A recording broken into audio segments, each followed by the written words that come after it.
Actualité à l'étranger, Christophe, avec la fin de la visite d'Emmanuel Macron en Chine. Et rendez-vous à Canton aujourd'hui pour le président français.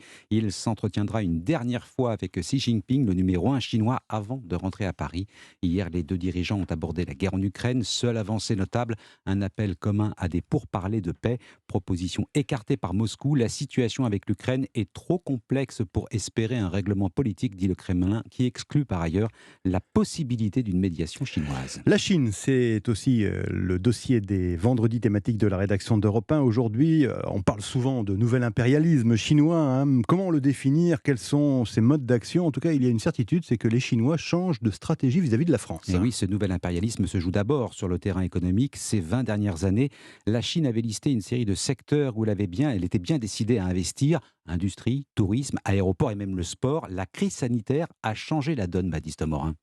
Oui, entre 2000 et 2018, la Chine a investi pour plus de 14 milliards d'euros en France, à la clé des succès comme le rachat du groupe Club Med, mais aussi des échecs comme les vignobles du Bordelais pour partie revendus ou l'aéroport de Toulouse, acquis puis revendus à la hâte. C'est l'épidémie de Covid qui a tout changé, comme l'explique Philippe Lecor, enseignant-chercheur à l'ESSEC et spécialiste de la Chine. Les Chinois travaillent beaucoup dans les relations, dans le contact, dans la confiance. Quand vous ne pouvez pas rencontrer les gens sur le plan des affaires, c'est très compliqué. Et donc, dans le cas des Chinois, en plus, ils ont une procédure de décision qui est très longue. Et après la crise, le Parti communiste chinois a mis le holà sur les investissements dans les secteurs jugés peu stratégiques. Désormais, deux domaines principaux intéressent Pékin à l'étranger: les technologies et les infrastructures.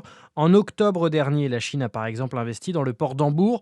Pour le reste, elle semble maintenant faire face à la méfiance des Européens. Baptiste Morin du service économie d'Europe